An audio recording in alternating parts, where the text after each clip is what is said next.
sur ma chaîne. Ici, on parle d'organisation, du budget et de votre quotidien dans son agenda.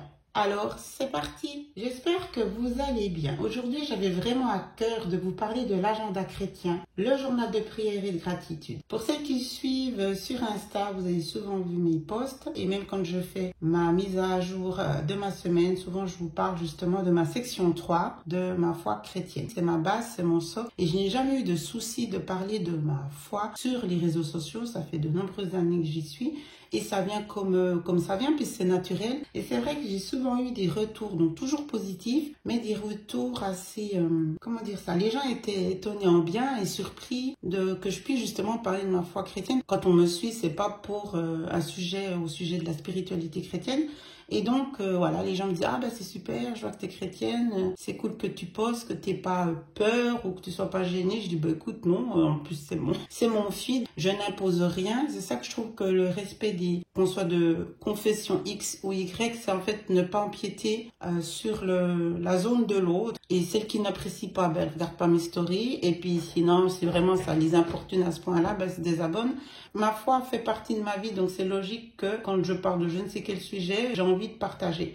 Et j'ai aussi vu que ça a aidé aussi beaucoup de personnes qui vivent leur foi, mais pour X raisons, qui ont du mal à trouver une routine, qui ont du mal à pouvoir s'en exprimer, même dans leur propre entourage. Et j'ai remarqué que ça les motivait, que ça les aidait. Puis rien que le fait de partager des versets, ben, ça les amenait à être de plus en plus connectés avec leur spiritualité. J'ai fait pas mal d'articles sur mon blog, donc je vous laisse aller regarder, le lien est dans la description, où j'ai vraiment une catégorie sur la vie en tant que femme chrétienne. Et c'est vrai que j'ai toujours eu à cœur de développer ces sujets. Du coup, quand l'agenda, ma nouvelle routine aussi du budget, ensuite de cette envie de me remettre à l'agenda papier en faisant un organisateur tout en un, dans ma logique à moi, je le répète, ma foi c'est ma vie, c'était logique qu'elle ait une section. Et j'avais aussi envie de remettre en place une routine que j'ai toujours eue, mais pas autant structurée. Et comme je vous le répète souvent, une bonne routine, il faut y mettre les outils. Et ensuite, il faut être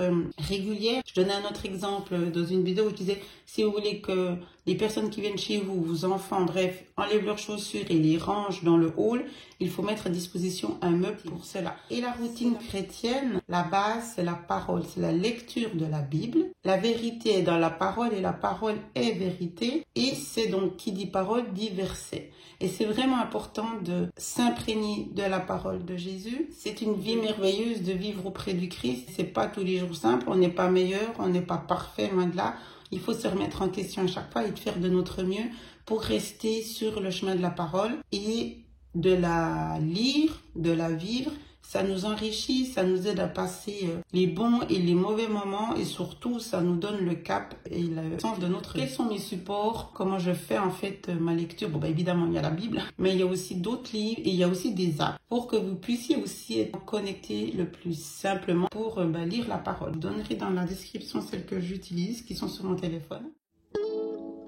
On commence par un calendrier biblique. Pourquoi le calendrier? Que ça soit dans tous les domaines, je trouve qu'une feuille de calendrier, c'est super intéressant pour plusieurs raisons. Vous pouvez l'utiliser déjà pour marquer vos rendez-vous, le culte, tout ce qui est lié à votre vie spirituelle. Ensuite, vous pouvez l'utiliser aussi comme note des moments importants pour vous, liés à votre foi. Des journées, des dates clés, donc justement, vous pouvez venir noter entre les rendez-vous, etc. Vous pouvez aussi venir y noter, y faire une référence, ensuite des versets. Je vous montrerai après comment je fais, mais des versets qui ont eu un impact fort dans votre mois, venir faire des petites notes. Vous faites de toute façon comme vous voulez, mais j'ai voulu mettre cette feuille de calendrier, à vous de vous l'approprier comme simple truc basique, c'est pour les rendez-vous liés à votre communauté chrétienne, hein. Et ensuite peut-être y rajouter grâce au fameux code couleur, vous savez que j'aime tout faire en code couleur. Rajouter des choses. Donc voilà. Ensuite, de l'autre côté ici, on a justement une première page de notes. Ça peut justement vous aider ici pour avoir une cohérence entre le calendrier et puis si vous prendrez vos notes ou tout ce que vous avez envie d'écrire, etc. Et ensuite, on va commencer ici par mon journal de prière. Vous avez ici une note pour la gratitude, pour une réflexion. Je suis très dans les réflexions et les analyses, donc c'est pour ça que je trouve que c'est important de faire un résumé de sa semaine, qu'est-ce qu'on a ressenti, qu'est-ce que remercier toujours le Seigneur et dire voilà, je suis en gratitude pour telle et telle chose que tu m'as mis en place cette semaine. J'ai réalisé que, par exemple, ça fait un moment que vous priez pour quelque chose puis que vous réalisez que les choses se sont passées ainsi à ce moment T. On sait très bien qu'il n'y a pas de hasard quand on a la foi, c'est le Seigneur qui nous donne en temps voulu. Et c'est important justement de venir noter sa petite réflexion puis de se dire oui, voilà, j'ai compris ton message, ta réponse. Une non-réponse à une prière est une réponse aussi. Donc, c'est bien de venir... voilà, je pensais que c'était intéressant de venir noter ça. Ici, les versets bibliques, ceux qui vous ont marqué dans la semaine. Vous pouvez aussi venir les noter ici. Ensuite, vous avez une page Mes versets bibliques. Alors ça, c'est celle-là que vous connaissez si vous me suivez sur les réseaux, puis même ici sur YouTube. C'est celle que je montre tout le temps parce que c'est celle que j'utilise justement dans ma section foi. C'est celle que j'utilise. Donc, c'est les versets. Il y a 8... comment on dit ça? Il y a 8 rectangles, donc 8 versets. Donc, 1, 2, 3. Mais je trouvais que c'était cool de le mettre pour les notes, pour peut-être rajouter quelque chose qui s'est passé. Ou si vous êtes dans les codes couleurs, bah c'est toujours une case en plus. Je fais la lecture, je lis le verset, je médite dessus, je l'écris. Ensuite, je fais un code couleur qui sera lié à ma Bible. Donc, c'est le même code couleur qu'il y a dans ma Bible. Et ensuite, je vous montrerai aussi ce que je fais parce que les versets qui m'impactent, j'ai choisi 4 catégories, si je dis pas de bêtises maintenant, de versets qui m'apportent. Et quand il y a un verset qui fait partie d'une des catégories, je vais venir après noter sur une feuille. Ensuite, on a mes prières de la semaine, que vous lisez des prières ou seulement vous dites, j'aimerais faire une prière qui est liée à tel et tel point de ma vie, puis que vous souhaitez l'écrire, parce que ça peut être aussi un moyen de vous souvenir, en telle année, à telle période, je priais le Seigneur pour ceci. Ensuite, c'est une page pour l'étude chrétienne. L'étude chrétienne, c'est quand vous êtes sur un sujet, sur un livre de la Bible, vous le lisez. Ça, c'est une routine à mettre en place. Vous donnez un jour par semaine ou tous les jours. Ça dépend de votre planning. Et c'est une étude qui va prendre du temps. Je pense que c'est important de le faire. Il n'y a aucune obligation. En tout cas, j'ai mis cette feuille-là. Donc, on a lecture du jour, ma reconnaissance du jour, la prière, l'étude du verset, l'action liée au verset avec la date. Donc, ça, c'est au quotidien si vous faites tous les jours une lecture, justement. Soit il est lié au verset. Moi, ce que je fais souvent, c'est quand, justement, je lis mon verset du jour. Après, je ouvre ma Bible et je lis un peu plus que le verset pour m'imprégner du message. Et je pense que c'est important de prendre ce temps d'aller justement faire une lecture plus approfondie. Donc ça, c'est étude quotidienne. Après, il y a des pages versets neutres. Et moi, je les utilise justement pour ce que je vous expliquais en début. C'est que j'ai fait, là, par exemple, c'est des versets qui touchent à, je dirais, de réconfort, de gratitude envers notre Seigneur. Je vais vous lire un verset, je pense comme ça fera sens. Heureux l'homme qui craint l'Éternel, plein de confiance en lui.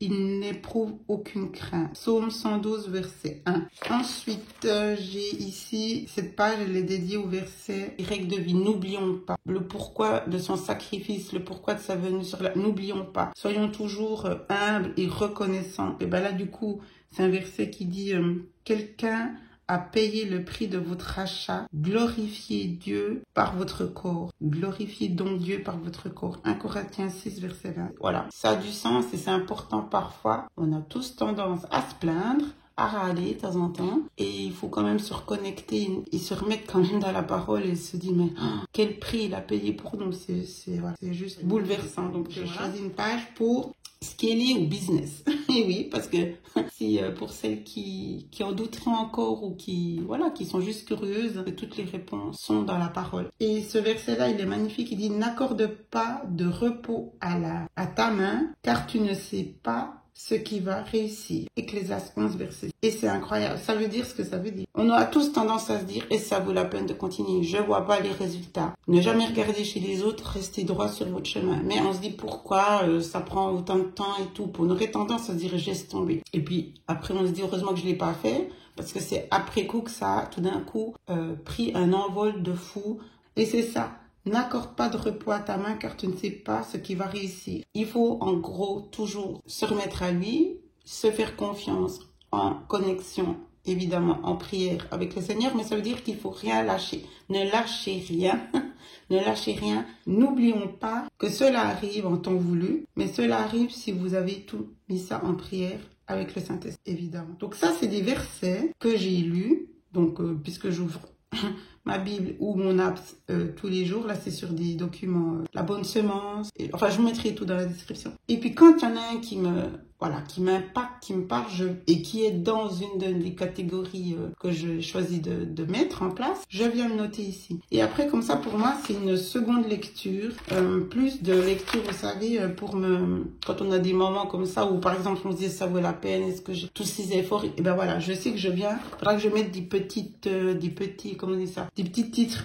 Mais voilà, moi je sais que c'est ça, mais je vais encore faire quelque chose. Et de les lire comme ça, comme si je lisais, voilà, un journal. Enfin, c'est comme le journal intime de mes versets favoris, si je puis dire. Voilà, ça m'apporte beaucoup. Et je pense aussi que ça serait intéressant en fin d'année de me dire, voilà, j'ai plein de beaux versets qui m'ont tenu sur toute cette année et peut-être pour toute une vie. Il y a des versets, je vous dis franchement, c'est là depuis toujours. Je sais quel est le verset qui m'a impacté et il sera en moi toute ma vie. Donc voilà comment se finit ce journal. Vous avez de quoi faire pour partir sur une bonne base, avoir un bon support. Le meilleur des supports pour pouvoir faire cette continuité, c'est la Bible. Alors maintenant, je vais vous montrer juste là, parce qu'après, je ferai de toute façon la vidéo sur les sections, mais je vais quand même vous montrer comment ça se passe chez moi. Bon, j'ai imprimé en noir et blanc. Là, j'ai fait la trombone parce que c'est tout ce qu'il y a depuis que je me suis lancée dans l'organisateur de vie, vous voyez. Et donc, mes codes couleurs, ils sont liés à... Donc, le rose, c'est amour. Bleu, parole de Jésus. Le brun, avertissement. Et vert, règle de vie. Parfois, je sens qu'un proverbe, il a autant un message d'amour et il va autant dans la rubrique règle de vie, par exemple. Je me retrouve comme ça. Et c'est le même code couleur qu'il y a dans ma Bible. Donc, voilà comment je fais. J'avais fait dans d'autres bouquins. Maintenant, j'essaye de tout recentrer. Voilà, j'espère que cette revue sur l'agenda chrétien est d'un outil de soutien pour être beaucoup plus active, régulière dans sa foi. Et j'espère que ça sera pour vous quelque chose d'impactant et de bénéfique. Merci de me suivre. Merci pour votre soutien, votre bienveillance. Je vous embrasse. Ciao, ciao.